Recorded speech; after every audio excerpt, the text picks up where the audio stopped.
Nous voici donc en 1940. L'année commence. L'Europe et le monde se trouvent à nouveau dans une guerre aux dimensions planétaires. Les théâtres d'opération sont déjà nombreux et le nombre de victimes, et oui, monte en flèche. Comme c'était le cas en 1914, les belligérants mobilisent à nouveau leurs armées, leurs finances et leurs économies. On sait fort bien que la guerre ne se terminera pas à Noël. Bien au contraire. Les récentes victoires allemandes en Pologne, combinées aux ambitions démesurées d'Adolf Hitler, semblent indiquer que la lutte ne se terminera pas de sitôt. Au moment où débute la nouvelle année, les choses vont en effet relativement bien pour les Allemands. Ils occupent toute la partie ouest de la Pologne, de même que la capitale, Varsovie. Naturellement, Hitler est satisfait, mais il sait que ses armées devront tôt ou tard affronter celles des grandes puissances que sont l'Angleterre et la France. Comme en 1914-1918, les soldats franco-britanniques s'enterrent sur une ligne de front qui fait face à la frontière occidentale de l'Allemagne. Et on attend. Les belligérants sur le front ouest s'observent. Quelques coups de feu sont échangés. C'est ce qu'on appelle la drôle de guerre. On est en guerre, mais sans réellement s'affronter. Ailleurs, toutefois, la guerre se poursuit réellement, notamment entre l'Union soviétique et la Finlande. Le front s'est stabilisé dans l'isthme de Carélie. Les Finlandais ont perdu passablement de territoire, mais ils ont cependant fait subir de terribles pertes aux forces soviétiques mal préparées. En Asie, les Chinois et les Japonais n'en finissent plus de s'affronter. On se bat un peu partout le long de la côte chinoise. Et l'année 1940 qui débute ne semble pas très prometteuse pour une paix éventuelle. Enfin, de nouveaux fronts semblent se développer sur les mers et dans les airs. Les affrontements entre les aviations britanniques et allemandes en 1939 ont été quelque peu sporadiques et limités à des zones en mer du Nord et près de la mer Baltique. Sur les mers, les marines britanniques et allemandes ont quelque peu rivalisé, sans toutefois achever de victoires convaincantes, que ce soit en mer du Nord ou dans l'Atlantique. Voilà donc la situation au moment où débute une nouvelle année, une nouvelle décennie. Allez, aujourd'hui, à l'Histoire nous le dira, la Seconde Guerre mondiale avec l'année 1940.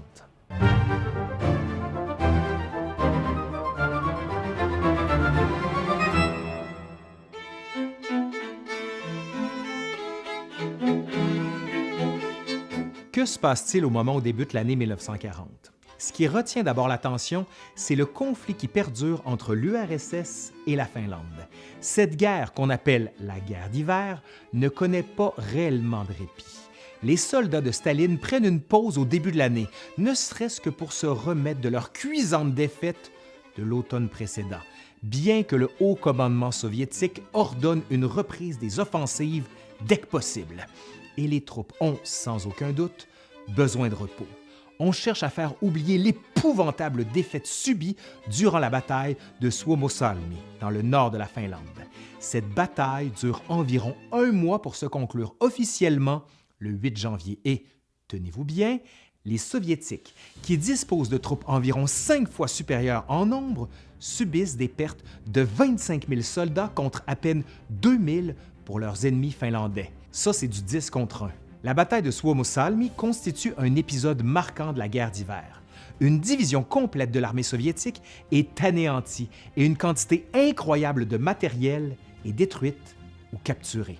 Les Soviétiques entament un repli de leurs troupes sur l'ensemble du front, mais ils répliquent en intensifiant leurs bombardements aériens, notamment contre la capitale finlandaise, Helsinki.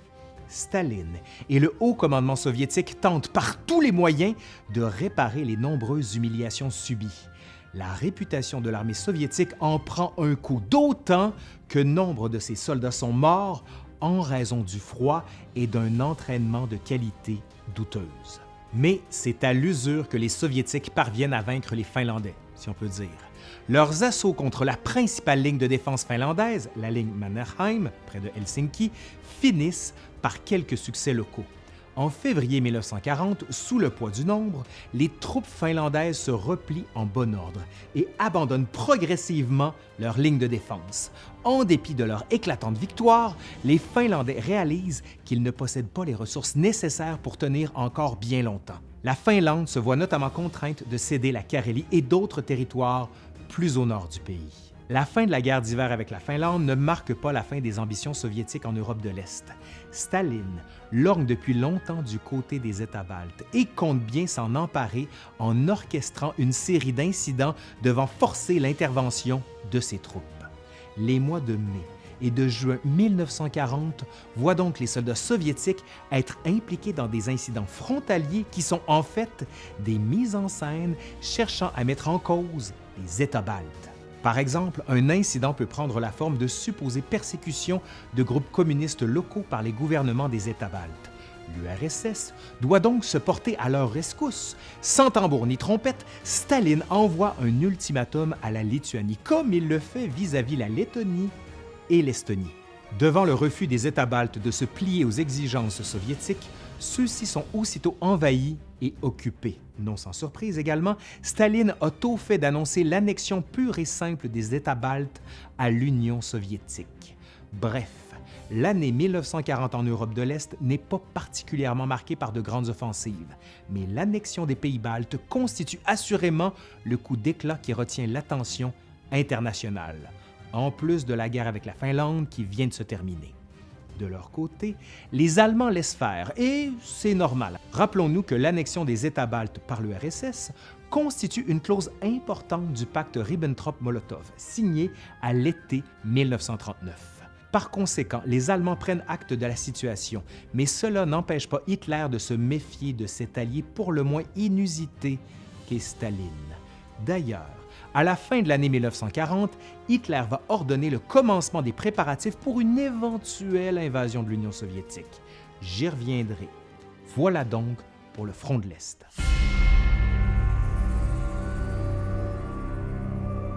À l'Ouest, l'année 1940 débute par un étrange incident. Un incident dont les conséquences sont sujettes à débat, mais qui passe tout de même presque inaperçu. Rappelons-nous que la situation sur le front est relativement ou anormalement calme, dans ce qu'on appelle la drôle de guerre. Toutefois, le 10 janvier 1940, un avion allemand, dont le pilote est visiblement égaré, s'écrase en Belgique, qui est alors neutre. L'avion s'écrase non loin de la localité de Mechelen et transporte à son bord les détails de l'opération Fallgelb, le plan jaune. L'incident de Mechelen nous apprend d'abord que les Allemands décident de reporter l'invasion à l'ouest, c'est-à-dire vers la France en raison des mauvaises conditions météorologiques. OK, on est au mois de janvier, je vous l'accorde. Mais plus important encore, on apprend dans ces documents, remis aux Alliés par les autorités belges, que les Allemands ont bel et bien l'intention d'envahir les pays scandinaves. En clair, on comprend de l'incident de Mechelen qu'une guerre à l'ouest est désormais inévitable. Mais une question demeure. Quand frapperont les Allemands? Cette question est centrale, d'autant que les Allemands apportent les dernières touches au plan d'invasion des pays scandinaves.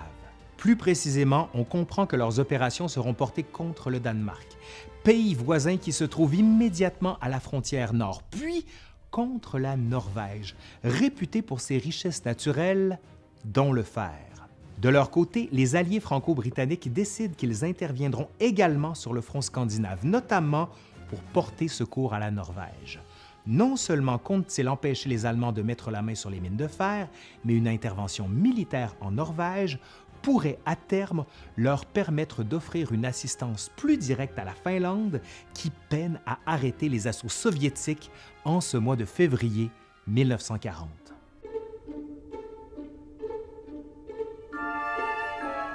Les premiers mois de 1940 à l'Ouest sont essentiellement marqués par une réflexion sur les stratégies à adopter en vue des prochaines campagnes. On cogite chez les Alliés sur la manière la plus efficace de barrer la route aux Allemands qui, eux, de leur côté, réfléchissent aux meilleurs moyens à employer afin que les prochaines campagnes demeurent rapides et victorieuses.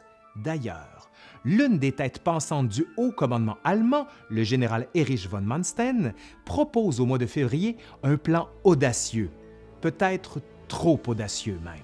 Il présente à Hitler un plan d'invasion dont l'effort principal à l'ouest devrait se concentrer dans l'épaisse forêt des Ardennes, dans le but de séparer les armées françaises et britanniques, puis foncer rapidement en terrain découvert vers les ports de la Manche. Or, la logique aurait voulu, comme on l'a vu en 1914, que l'effort principal soit porté plus directement en Belgique, où le terrain est beaucoup plus plat et parsemé de beaucoup moins d'obstacles naturels. Mais l'idée ne passe pas. Le plan audacieux de Manstein lui vaut même de perdre momentanément son poste de planificateur des batailles à l'état-major, mais ce n'est que partie remise. Retenons dans l'immédiat que l'idée d'attaquer en terrain difficile pour surprendre l'ennemi fait son petit bonhomme de chemin. J'y reviendrai.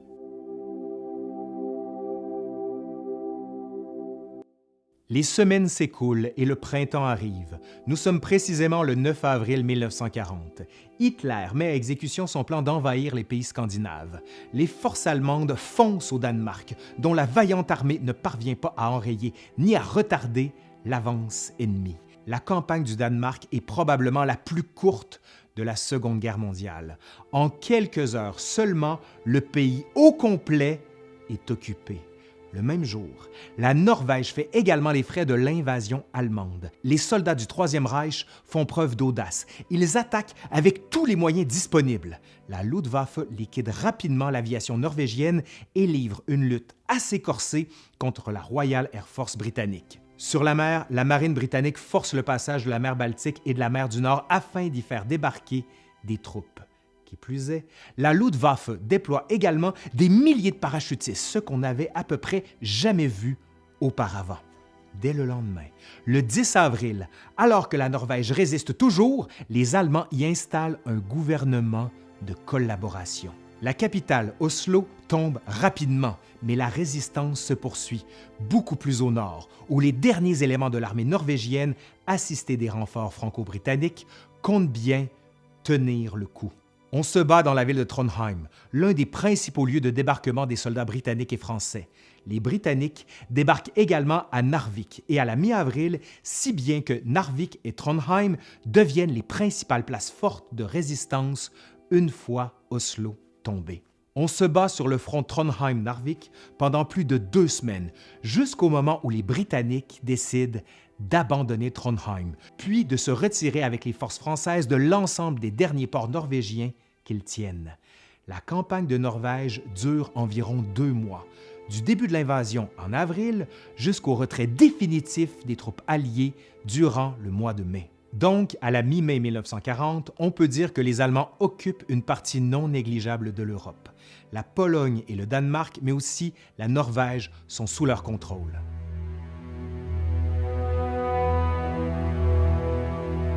Mais est-ce qu'Hitler pourrait décider de s'arrêter là? Vous vous en doutez, la réponse est non. L'éclatante victoire des troupes allemandes en Norvège inquiète les Alliés au plus haut point, si bien qu'Hitler compte bien tirer profit de leur vulnérabilité.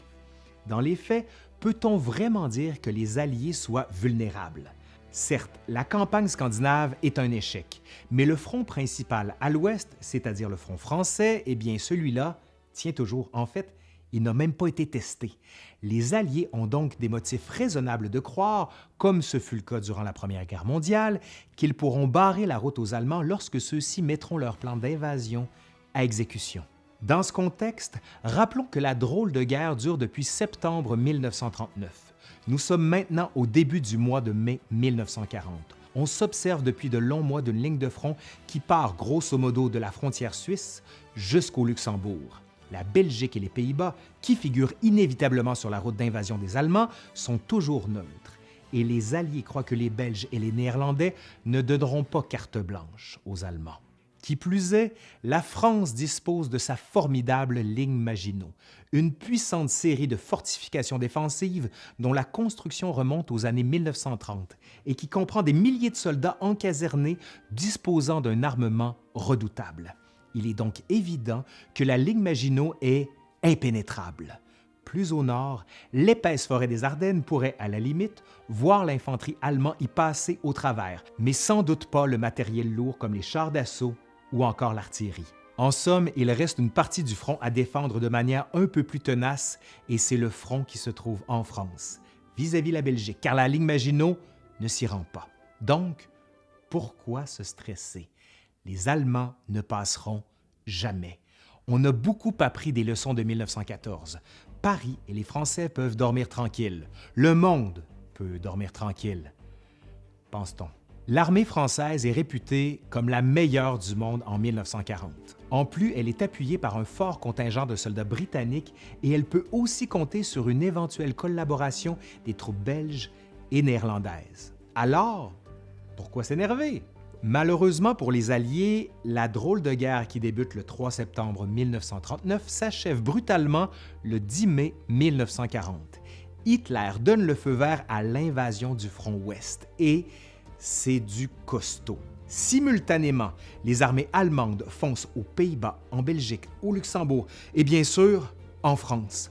Les Allemands y mettent le paquet. Ils disposent d'environ 140 divisions d'infanterie, ce qui représente environ 3 millions de fantassins.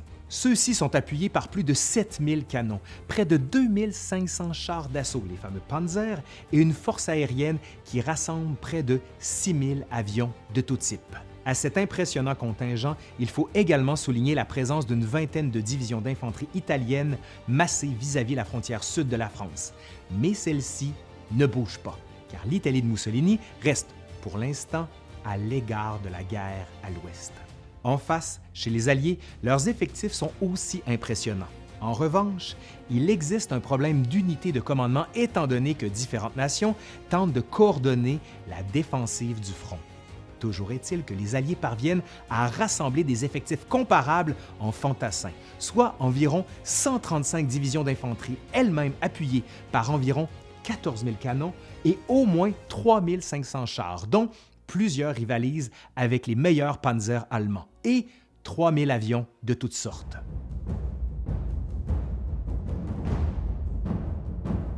D'emblée, l'état d'urgence est déclaré dans tous les pays situés dans l'axe d'invasion des Allemands.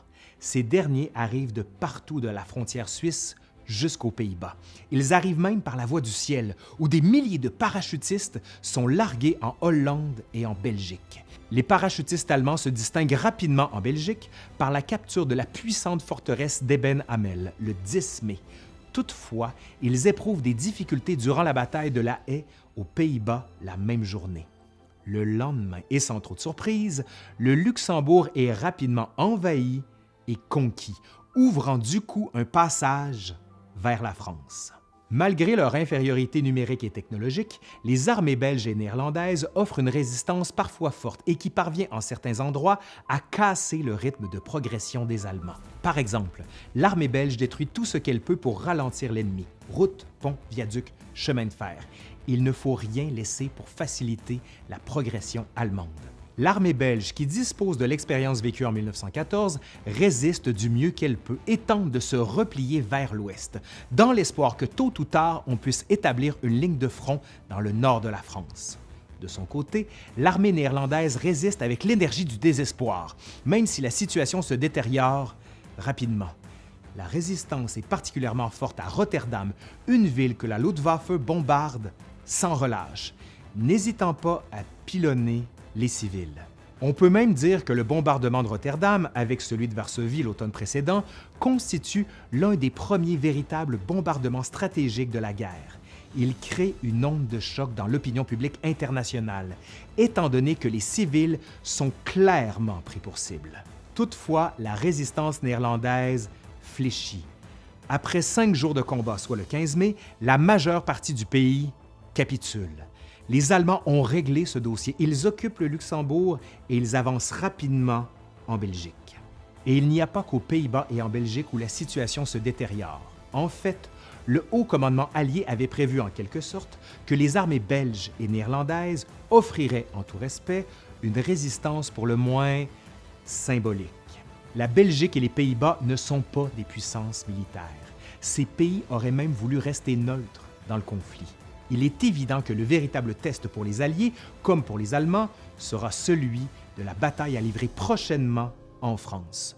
Au moment où la Belgique et les Pays-Bas mettent un genou à terre dès le 13 mai, soit 3 jours après le début de l'invasion, un général allemand nommé Heinz Guderian parvient avec ses panzers à littéralement percer la soi-disant impénétrable forêt des Ardennes. Et là, c'est la panique. Comment les Allemands peuvent-ils percer avec leurs chars leur forêt si épaisse?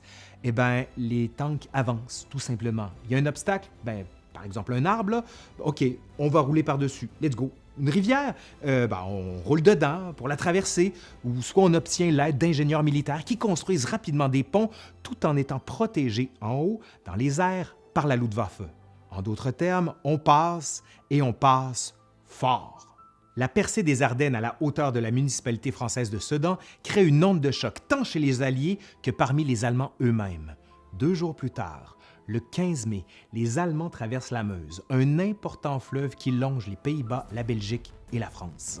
La percée de la Meuse, à une date aussi précoce, inquiète les généraux alliés au plus haut point, puisque ce fleuve fait partie du dispositif défensif censé protéger la France. La percée de la Meuse permet alors aux Allemands de poursuivre leur avancée en Belgique. La ville d'Anvers et la capitale Bruxelles tombent respectivement les 17 et 18 mai, soit une semaine après le début de la campagne. Les Alliés tentent, tant bien que mal, d'arrêter les Allemands en Belgique avec leur meilleure division d'infanterie, comme ils tentent même de porter secours aux Néerlandais. Mais sans succès. Désormais, il faut se concentrer sur l'essentiel, protéger la France.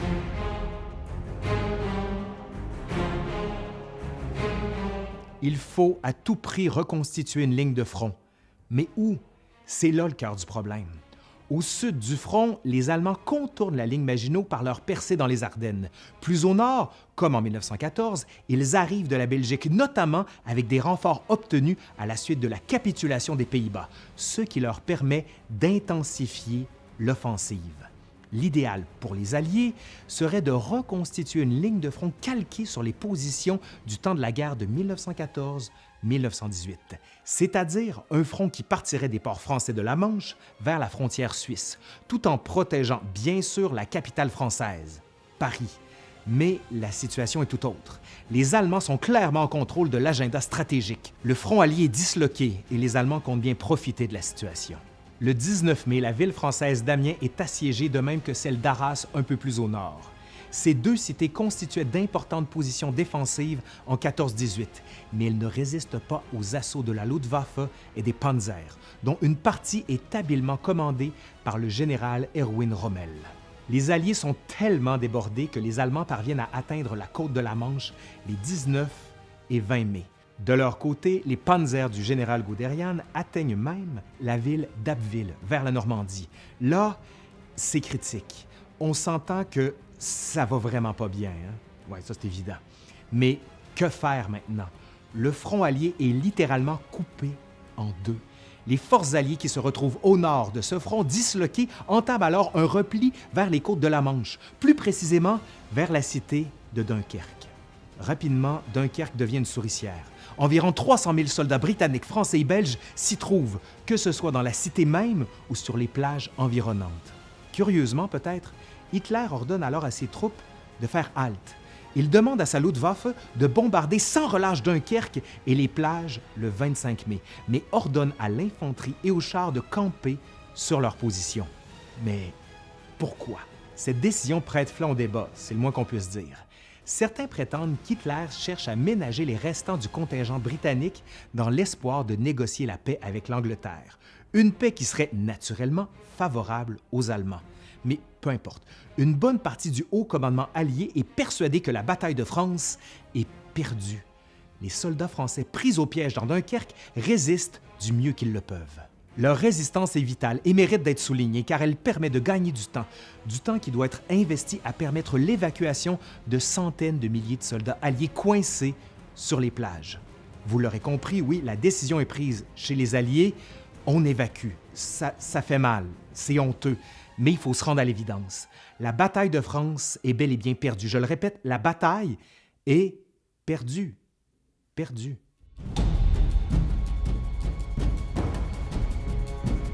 Et pendant que les Alliés réalisent que la situation est sans issue de leur côté, les Allemands poursuivent leurs avancées. D'importants ports comme Boulogne-sur-Mer et Calais tombent respectivement les 25 et 26 mai 1940. La chute de ces villes stratégiques force les Alliés à improviser une vaste opération d'évacuation de leurs troupes vers l'Angleterre. C'est ce qu'on appelle l'opération Dynamo. Et la tâche est colossale. Il s'agit d'évacuer ni plus ni moins que 300 000 soldats alliés, principalement des forces britanniques et françaises qui sont coincés sur les plages de Dunkerque. Plusieurs éléments contribuent à rendre la mission périlleuse et titanesque. Bon, par exemple, il faut tenir compte de la nature, c'est-à-dire des marées, des vents, de la houle en mer, bref, de tous ces ingrédients qui rendent difficile la navigation en temps normal. Mais justement, nous ne sommes pas en temps normal. C'est la guerre. On manque également de navires militaires, notamment de transport de troupes adaptés. Imaginez-vous, le gouvernement britannique est même obligé de réquisitionner l'aide des pêcheurs car on a besoin de tout ce qui flotte pour rapatrier les soldats. Et comme si ce n'était pas assez, durant une semaine que dure l'opération Dynamo, soit du 25 mai au 3 juin 1940, la Luftwaffe attaque sans relâche les plages et les embarcations navales en mer. Malgré tout, les Alliés atteignent non sans mal leur objectif. On a pu rescaper les restants de l'armée britannique sur le continent, de même que des contingents non négligeables de l'armée française qui pourront, une fois que les soldats auront récupéré et auront été rééquipés, être utilisés lors d'opérations futures. On peut donc dire que la campagne de l'Ouest, et notamment la bataille de France, est désormais presque terminée. La Belgique capitule à son tour le 28 mai, et le roi Léopold III, qui refuse d'être évacué, est interné par les Allemands. Pour sa part, la ville de Paris subit quelques bombardements. Elle est, pour ainsi dire, déclarée ville ouverte. Les Allemands y font leur entrée le 14 juin. Imaginez la réaction des Parisiens lorsqu'ils voient défiler les Allemands sur les Champs-Élysées. C'est la consternation. On a peine à y croire. Des sentiments de colère, de déception, de peine se mélangent. La situation est confuse, tandis que les Allemands s'installent en force dans la capitale et un peu partout dans le pays. La France est désormais sous occupation. La chute de Paris ne signifie pas toutefois l'arrêt complet des combats et des manœuvres militaires. En fait, les Alliés mettent à exécution l'opération Ariel, qui consiste à compléter l'évacuation de leurs troupes du continent à partir des ports de l'ouest de la France. Ce faisant, ils parviennent à récupérer quelques dizaines de milliers de soldats supplémentaires dans les premières journées de juin. Par ailleurs, et tenez-vous bien, alors que la France tombe les deux genoux au sol au moment où sa capitale est sur le point d'être capturée et que son armée est presque entièrement anéantie, l'Italie attaque. En effet, d'importants contingents de l'armée italienne stationnés à la frontière au sud de la France déclenchent une offensive le 10 juin 1940. Naturellement, Mussolini souhaite avoir sa part du butin. L'offensive italienne est déclenchée dans la précipitation sans réelle préparation ni coordination. Les soldats français, quasi défaits, font même subir à leur ennemi italien des pertes nettement supérieures aux leurs. Hélas pour la France, la situation est sans espoir. Elle demande un armistice à l'Italie, comme elle doit, bien entendu, négocier un cessez-le-feu avec l'Allemagne. Ironiquement, et il s'agit, vous l'aurez compris, d'une mise en scène hautement symbolique, Hitler exige que les négociations et la signature de l'armistice se déroulent au même endroit et dans la même salle où, en 1918, les Allemands avaient été contraints de signer l'armistice humiliant qui avait finalement contribué à mettre fin à la guerre de 1914-1918. Les négociations, pour ce qui a négocié, débutent le 21 juin à Compiègne, dans le fameux wagon où l'armistice allemand avait été signé quelques 20 ans auparavant. Hitler se déplace pour l'occasion et l'accord est signé le lendemain, le 22 juin. 2 jours plus tard, le 24, un armistice est également signé avec l'Italie et la capitulation de la France devient officielle le lendemain.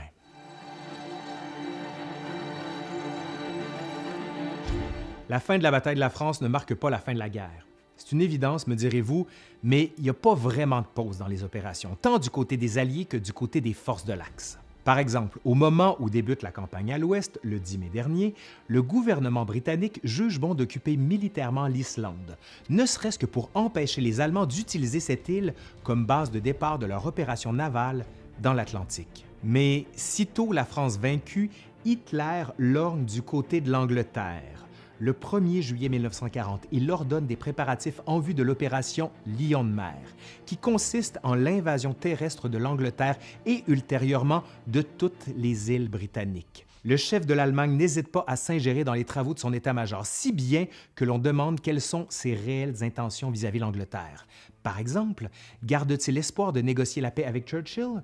Ou plutôt, est-ce que l'idée d'envahir l'Angleterre est bien fixée dans son esprit? Parmi les directives de l'opération Lion de mer, on fixe au 15 septembre la date de l'invasion, soit plusieurs semaines après que l'intention d'invasion a été annoncée, le 1er juillet dernier. D'accord, vous allez me dire qu'il est normal que la préparation d'une telle offensive demande du temps, je veux bien, mais il faut également tenir compte de la météo et de la saison de l'année. Rendu au mois de septembre, l'été paraît déjà bien loin. La météo va-t-elle coopérer? Il y a aussi un autre facteur, non négligeable à prendre en considération. Se pourrait-il, admettons, que les Britanniques qui défendent leur sol national décident de résister aux envahisseurs, mettons, jusqu'au dernier homme? Je pense que oui. Ça se pourrait. En clair, la résistance des Britanniques sera forte, sinon désespérée. Ils se battront avec tous les moyens du bord. Déjà, sur les mers et dans les airs, les Britanniques font preuve de résistance. Il devient évident que des forces terrestres allemandes ne traverseront pas la Manche, comme par exemple des croisiéristes. Les forces franco-britanniques, évacuées en catastrophe vers l'Angleterre, sont certes en piteux état, je vous l'accorde, mais elles bénéficient tout de même de l'expérience des combats des semaines précédentes. Ça, les généraux allemands s'en rendent compte et tentent de convaincre Hitler de reporter la date d'invasion. Pour sa part, c'était prévisible, la météo fait des siennes. L'invasion est sans doute compromise. Hitler déclare le 17 août un blocus des îles britanniques, mais pas d'invasion à court terme. On comprend donc que l'opération Lion de mer est constamment reportée. Des villes côtières britanniques comme celle de Douvres subissent néanmoins des tirs sporadiques des canons allemands situés de l'autre côté de la Manche, mais aucune troupe au sol ne s'apprête à conquérir l'Angleterre. Et comme c'était à prévoir, Hitler suspend finalement tout projet d'invasion de l'Angleterre. Cette décision est prise en septembre 1940, mais l'Angleterre reste sur ses gardes. On ne sait jamais, car tant et aussi longtemps que les Allemands occupent la France, le danger d'invasion des îles britanniques persiste. Voilà donc où nous en sommes sur le front ouest en cette année de 1940. L'histoire ne s'arrête pas là. Mais j'ouvre une parenthèse, ne serait-ce que pour voir un instant ce qui se passe ailleurs dans le monde.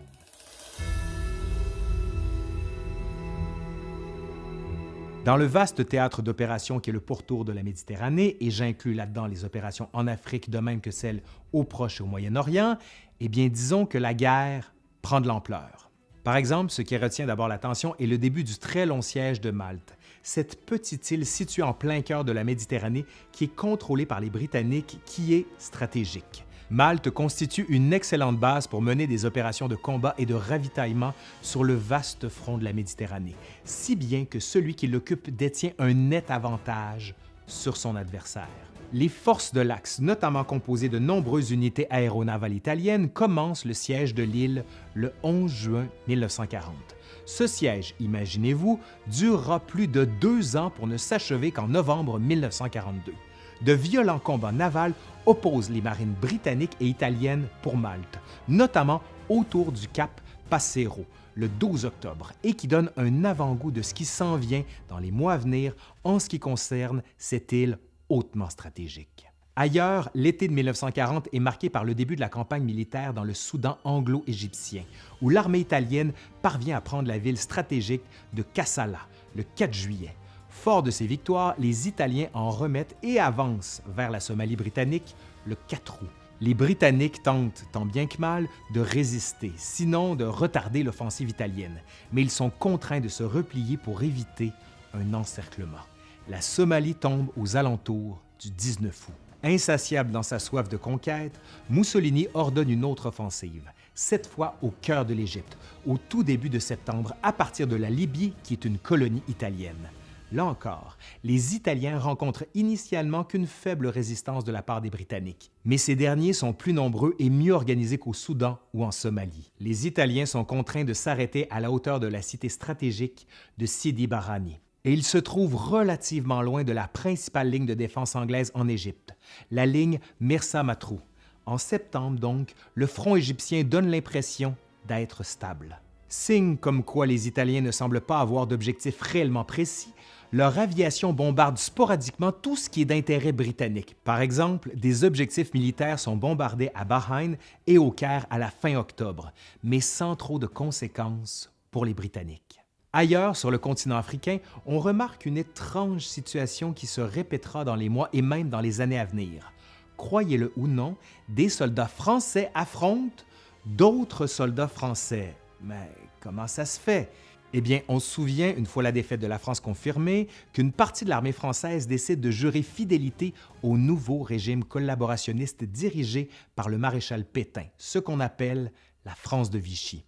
Toutefois, on sait aussi qu'une autre partie de l'armée se rallie à Londres, au régime dissident du général de Gaulle, ce qu'on appelle la France libre. Donc, les forces françaises libres de Gaulle et les troupes vichistes de Pétain s'affrontent une première fois en Afrique en novembre 1940. On se bat sporadiquement au Gabon, où l'importante cité de Libreville est capturée par les Français libres. Sans être une victoire éclatante, la prise de Libreville est essentiellement symbolique. Certains y voient un signe d'espoir, comme quoi la France, du moins celle qui est libre, peut encore et toujours contribuer militairement à l'effort de guerre des Alliés.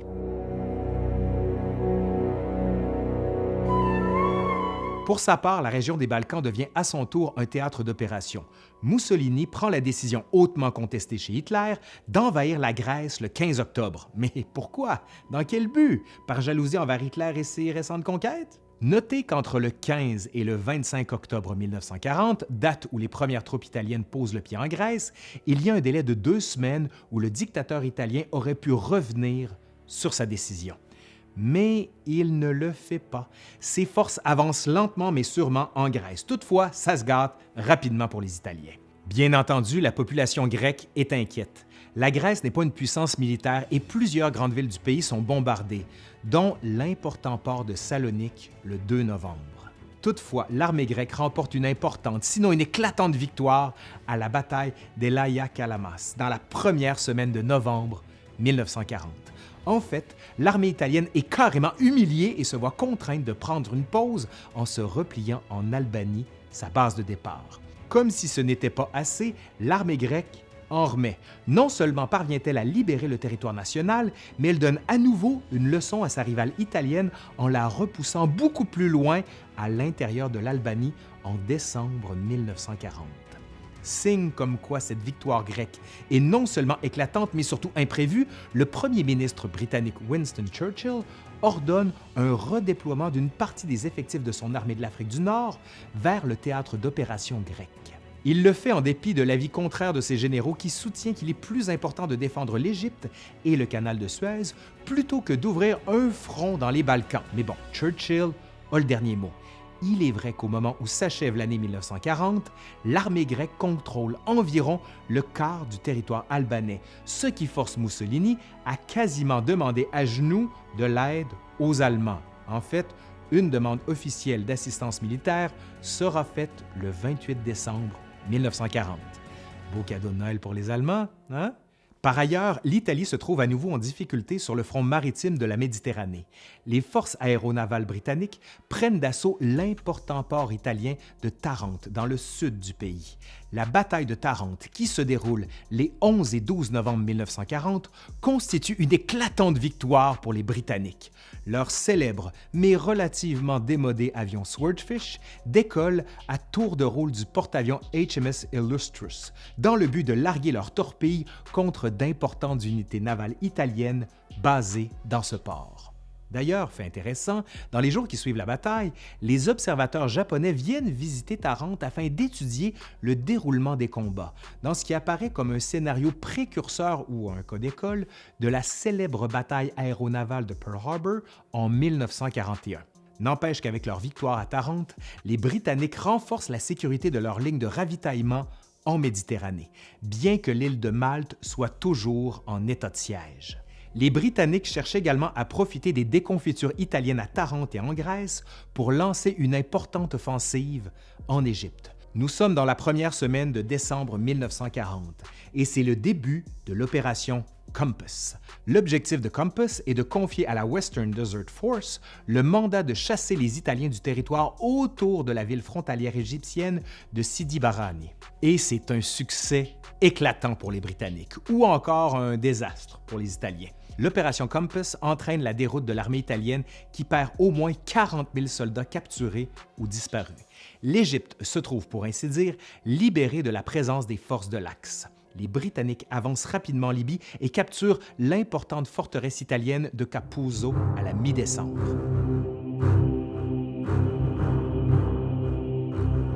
Dans le théâtre du Pacifique, eh bien oui, toujours la même guerre que se livrent le Japon et la Chine se poursuit de plus belle.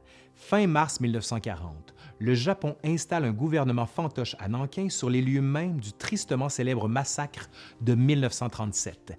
Et on se bat à peu près partout le long des côtes est de la Chine. La bataille fait rage en Shaanxi en janvier, puis à Chongqing, sur le fleuve Yangtze, à la fin mai. Dans le nord de la Chine, les Chinois lancent l'offensive dite des 100 régiments, notamment dans le but de venger Nankin et de permettre aux forces communistes chinoises de tester leurs troupes à la guerre conventionnelle à grande échelle. En septembre, les Japonais profitent de la déconfiture de la France en Europe pour occuper sa colonie d'Indochine. Parallèlement, les Japonais continuent d'affronter à la fois des Chinois nationalistes et des Chinois communistes, qui eux-mêmes se font la guerre. Bref, ça va pas bien en Chine.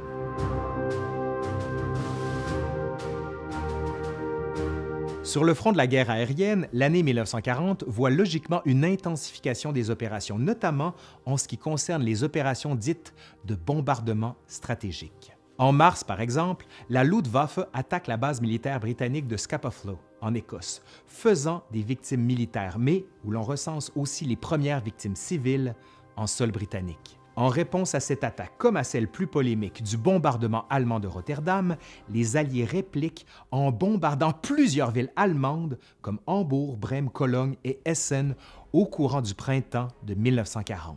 Et tandis que les combats au sol font rage en France et dans la poche de Dunkerque à la fin mai et au début juin, une intense bataille aérienne est livrée dans la Manche, où les avions alliés tentent désespérément d'empêcher la Luftwaffe d'infliger davantage de dégâts aux soldats franco-britanniques qui tentent d'évacuer la plage. Mais la bataille aérienne qui marque définitivement les esprits et qui demeure emblématique de nos jours est celle de la bataille d'Angleterre, qui se déroule dans la seconde moitié de 1940.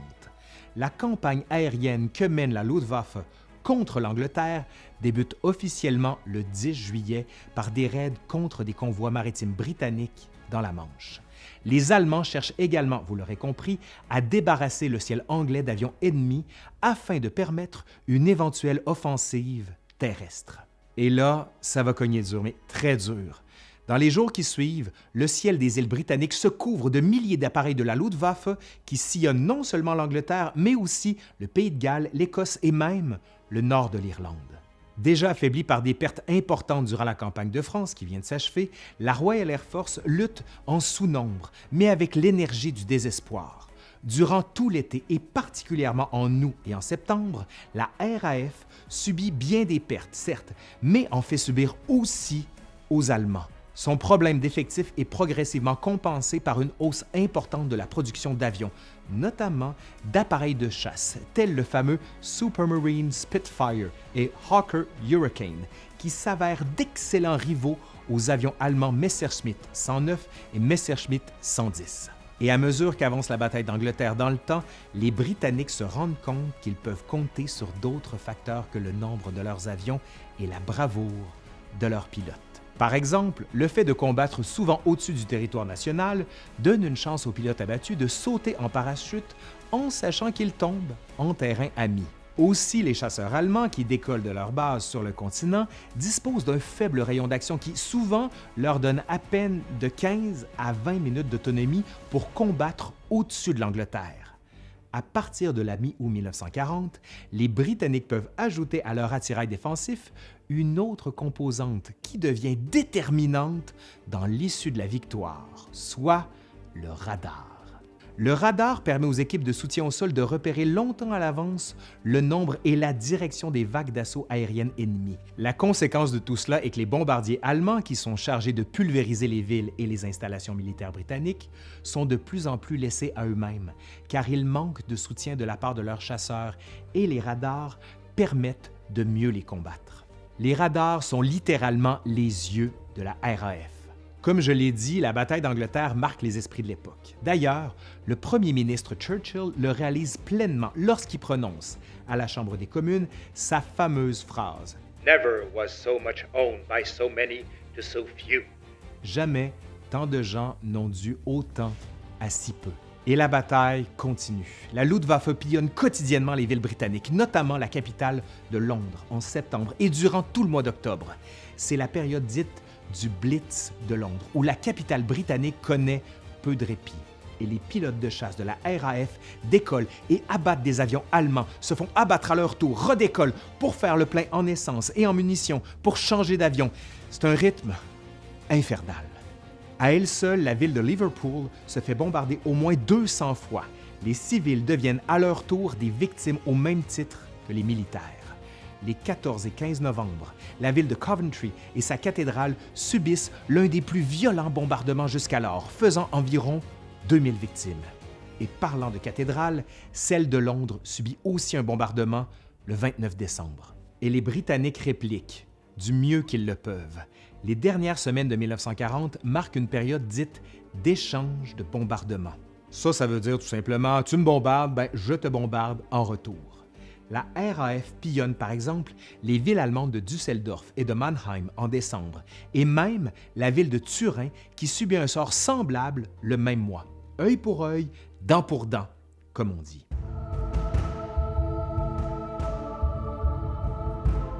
Sur le front des mers, les combats navals de l'année 1940 ne sont pas parfaitement concluants pour un camp ou pour l'autre, mais les forces alliées semblent avoir un léger avantage dans le contexte des déboires de la marine italienne en Méditerranée. Dès le 15 février, Hitler ordonne la guerre sous-marine à outrance, à l'instar de ce qu'avait fait le Kaiser Guillaume II en 1917. Autrement dit, les sous-marins allemands ont le feu vert pour couler tout ce qui flotte, peu importe la nationalité du navire qui est pris pour cible. Du côté de la Norvège, au moment où les Allemands envahissent le pays en avril, on assiste à d'intenses combats navals durant le printemps et l'été.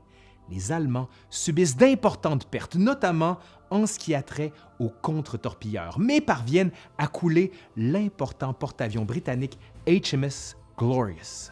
En Méditerranée, là, par contre, le front maritime est beaucoup plus actif. Le premier incident majeur est celui de la bataille de Mers-el-Kébir, le 3 juillet 1940 au large des côtes algériennes. Mers-el-Kébir est une importante base navale française et les Britanniques veulent à tout prix éviter que la flotte française sur place ne tombe entre les mains des Allemands. C'est alors que des unités de la Royal Navy attaquent furieusement et parviennent à couler ou sérieusement endommager pas moins de 3 cuirassiers et des contre-torpilleurs, entraînant du coup la mort d'au moins 1300 marins français pour des pertes mineures du côté britannique. La nouvelle est d'autant plus choquante pour bon nombre de Français, car elle survient dans le contexte de la terrible défaite et de l'occupation du pays. Naturellement, le gouvernement de Vichy rompt ses relations diplomatiques avec la Grande-Bretagne. Toujours en Méditerranée, les opérations se poursuivent autour de Malte qui demeure assiégée. Les Britanniques parviennent au mois d'août à protéger un premier convoi de ravitaillement vers l'île qui, comme on le sait, constitue une importante base navale anglaise et un pivot central pour l'organisation des opérations futures dans ce secteur. Mais c'est probablement dans l'Atlantique où la situation commence à se gâter pour les Alliés. Les mois de septembre et d'octobre sont témoins de lourdes pertes en convois de ravitaillement. Les U-boats allemands y sont déjà actifs et ce n'est qu'un début. Ce survol de l'année 1940 ne serait pas complet sans que j'évoque quelque peu ce qui se passe sur les différents fronts intérieurs, de même que sur le front de la diplomatie. Le 24 janvier, en Allemagne, Hermann Göring confie au SS Reinhard Heydrich le mandat de concevoir ou préparer progressivement une réponse, c'est-à-dire une solution à ce qu'on appelle alors la question juive, le tout en prévision de la terrible solution finale que préparent les nazis envers les Juifs. J'y reviendrai bien sûr. En avril et en mai, les services secrets soviétiques du NKVD, sous approbation de Staline, massacrent environ 22 000 officiers et membres de l'intelligentsia polonais, notamment dans la forêt de Katyn et ailleurs.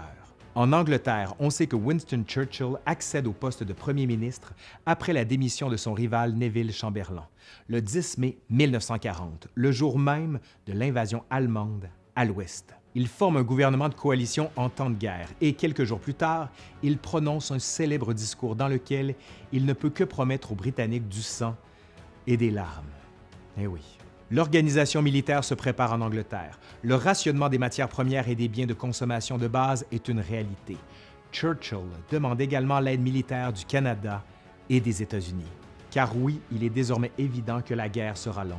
D'ailleurs, dans les pays occupés par les forces de l'Axe, les gouvernements fantoches de collaboration se mettent en place. C'est notamment le cas en France avec le régime de Vichy du maréchal Pétain, de même qu'en Norvège, sous la gouverne du nazi Vidkun Quisling. Cela n'augure rien de bon pour les populations occupées, notamment pour les Juifs. Par exemple, en Pologne, les Juifs de Varsovie sont transférés dans un ghetto, dans un quartier isolé de la capitale. Le ghetto de Varsovie est définitivement bouclé et coupé du reste de la ville à la mi-novembre. Aux États-Unis, le président Franklin Roosevelt est réélu pour un troisième mandat le 5 novembre. Bien qu'il promette de ne pas déployer de soldats américains à l'étranger, son élection donne espoir aux Britanniques de recevoir davantage d'aide militaire de la part du géant américain. En effet, sur le front diplomatique, l'année 1940 ne donne pas sa place. Dès février, l'Allemagne et l'URSS signent un nouveau traité dans lequel Berlin peut compter sur Moscou pour l'approvisionnement en matières premières, notamment le grain. Le mois suivant, Hitler et Mussolini se rencontrent en Autriche. Ils conviennent que l'Italie entrera en guerre aux côtés de l'Allemagne au moment jugé opportun. Le même mois, et un peu dans cette même logique, la France et l'Angleterre s'entendent pour ne pas signer d'accord de paix séparés avec l'Allemagne. Bref, les alliances se solidifient. Les mois d'avril, mai et juin 1940 voient aussi le départ et la formation en exil de divers gouvernements des pays occupés. Des gouvernements qui, pour la plupart, s'installent à Londres pour la durée des hostilités. L'idée étant que même si on est sous occupation ennemie, il faut néanmoins poursuivre la guerre avec toutes les ressources disponibles. C'est un peu dans cet esprit que le général Charles de Gaulle, dans le contexte de la récente occupation de la France, lance son célèbre appel du 18 juin, où il demande que la résistance se poursuive. De son côté, le gouvernement britannique ne tarde pas à reconnaître de Gaulle et le gouvernement de la France libre à la fin juin, tout en sachant qu'il y a un autre gouvernement français, celui de Vichy, qui existe et avec qui les relations sont rompues dans le contexte de l'occupation et dans celui du désastre naval de Mers-el-Kébir. En Europe de l'Est, l'année 1940 sur le front diplomatique voit l'URSS lancer un ultimatum à la Roumanie pour le contrôle des territoires de la Bessarabie et du nord de la Bucovine. Les Roumains souhaitent négocier, mais c'est peine perdue. Les forces soviétiques occupent et annexent ces territoires au mois d'août. Naturellement, les Allemands ne lèvent pas le petit doigt, ce qui amène d'ailleurs le ministre soviétique des Affaires étrangères, Molotov, à réaffirmer la solidité du pacte conclu avec son homologue Ribbentrop l'année précédente. Ce rapprochement de façade entre l'Allemagne et l'URSS entraîne à sa suite un rapprochement entre les États-Unis et la Grande-Bretagne. Peu de temps avant la réélection de Roosevelt, les deux puissances signent une entente intitulée Destroyers for Base Agreement, dans laquelle les États-Unis donnent 50 torpilleurs en échange de droits fonciers sur des possessions britanniques. Mais l'entente est vertement critiquée aux États-Unis, qui sont censés être neutres dans cette guerre.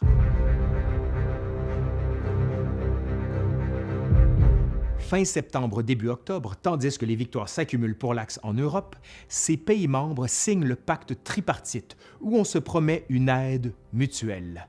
L'alliance se concrétise pour l'Allemagne et ses alliés. Le 23 octobre, Hitler rencontre également le dictateur espagnol Franco à Hendaye, en France, dans l'espoir de convaincre l'Espagne de participer à la guerre aux côtés de l'Axe. Dans les faits, l'Espagne, qui sort exsangue et ruinée de sa terrible guerre civile, demeure neutre durant la Seconde Guerre mondiale.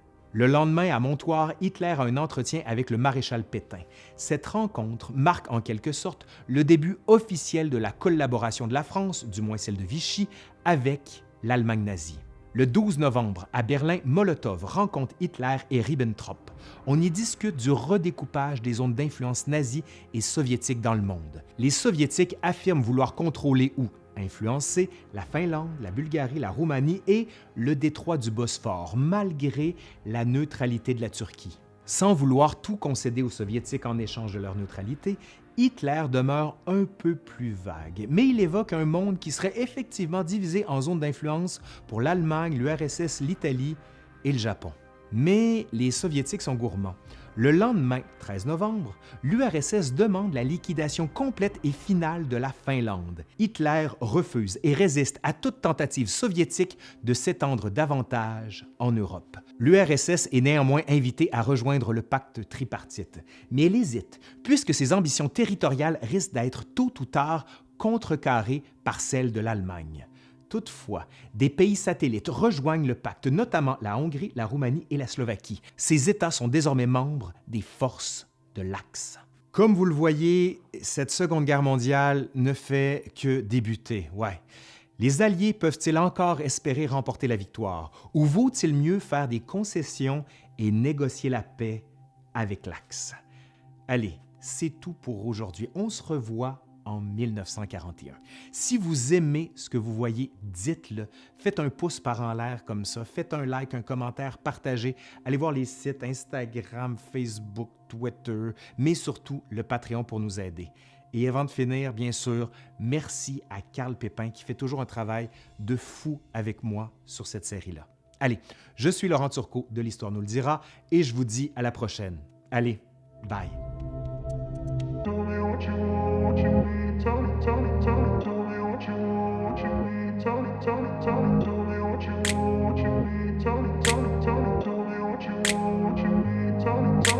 I grew up in a place where they told you what to chase, told you how to run the race. Every move was on the page.